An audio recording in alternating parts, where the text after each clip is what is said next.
Bonjour, je viens ici répondre à l'allocution qu'a fait le président de la transition lors de son passage au Rwanda devant les étudiants gabonais en s'adressant aux activistes de la diaspora. On écoute et je vais répondre au fur et à mesure. Cherche à tirer vers le bas et s'inspire de la jeunesse. Nous n'oublions pas la jeunesse.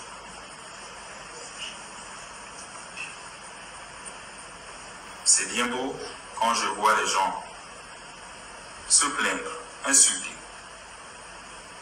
rester à l'étranger pour critiquer. Insulter, je ne suis pas d'accord. Mais se plaindre, on a ce droit. Quand les choses vont mal.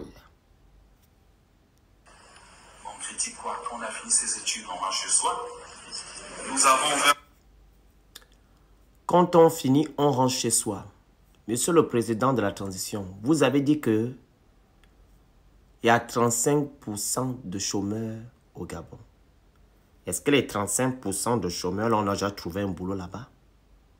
Donc, ce sont les gens de la diaspora qui vont rentrer, qui vont avoir du boulot. Ceux qui étaient activistes de la diaspora, beaucoup sont rentrés et aujourd'hui ont des emplois. À l'exemple du ministre Laurence Ndong, à l'exemple du ministre Mike Moussi, à l'exemple d'Ernest Mondo qui est revenu du Texas, qui est DG du pétrole, des hydrocarbures,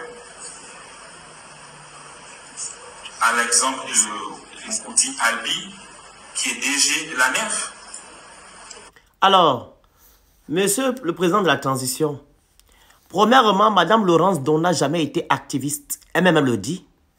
Et deuxièmement, monsieur Muti n'a jamais été activiste. Il a toujours collaboré avec Ali Bongo. Ça ne m'étonne pas qu'il soit ministre aujourd'hui. Les personnes que vous avez citées, que vous dites que non, c'était des activistes qui reviennent de la diaspora. Apparemment, ils ont été nommés dans des postes à responsabilité. Quand on regarde, les personnes que vous avez citées, ce sont des personnes qui ont les bacs plus 75. Donc, ceux-là qui n'ont pas les bacs plus 75, quelle est leur place? Avez-vous fait un communiqué pour demander aux Gabonais de la diaspora, surtout les activistes, qu'ils soient insulteurs ou pas, de venir au Gabon? Écrivez à la préfecture de France pour dire que non, ceux qui sont réfugiés, ceux qui ne sont pas réfugiés, qui viennent faire une semaine au Gabon, vous allez les recevoir. Et ceux qui vont sortir de là, eux-mêmes, ils vont maintenant décider, soit ils repartent en France ou aux États-Unis, soit ils restent pour arranger le Gabon. Vous n'avez pas fait cela. Et vous oubliez que il n'y a pas que les gens qui vont à l'école qui peuvent construire le Gabon. Il y a ceux-là qui sont des auto-entrepreneurs qui peuvent construire le Gabon. L'économie, ce sont les auto-entrepreneurs. Quand on regarde les milliardaires de ce monde, ce sont des auto-entrepreneurs. Donc, il faudra aussi mettre de l'accent dessus.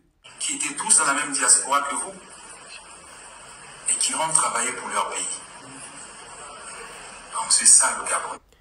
Monsieur le Président, c'est vous qui avez appelé ces personnes-là. Vous avez laissé les autres. Vous avez choisi des personnes avec qui vous pouvez travailler.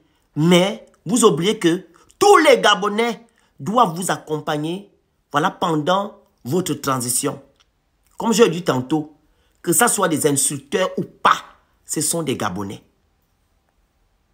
Le Gabonais, ce n'est plus celui qui reste à l'étranger pour critiquer, pour insulter sur les réseaux sociaux.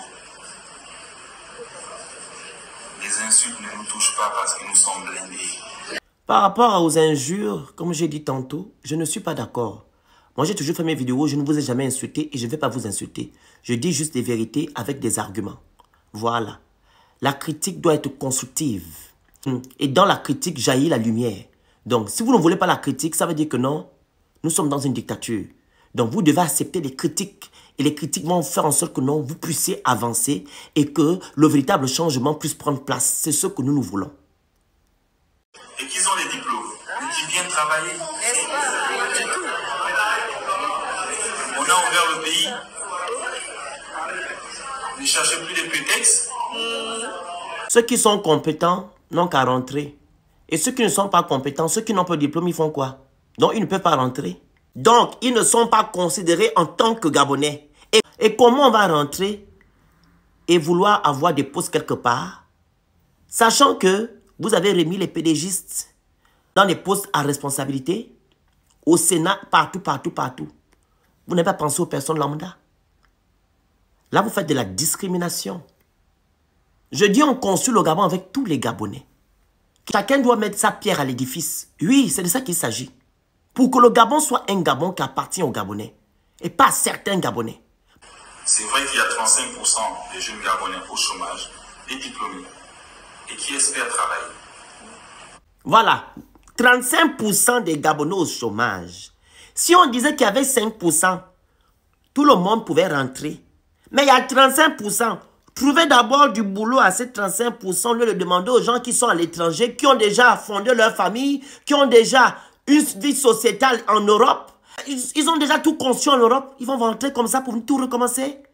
Sachant que rien n'a été mis en place. Il y a les mêmes choses. Mais non, monsieur le président de la transition, ça ne se passe pas comme ça. C'est de l'utopie. Trouvez d'abord du boulot au temps des chômeurs qui sont là-bas. Et, je répète, vous devez appeler tous les activistes. Vous envoyez les messages des pays dans lesquels ils sont pour donner l'aval qu'ils peuvent rentrer pour une semaine. Et comme ça, vous allez dire devant, ils vont dire oui ou non, soit ils restent, soit ils ne restent pas. C'est de ça qu'il s'agit. J'en ai terminé.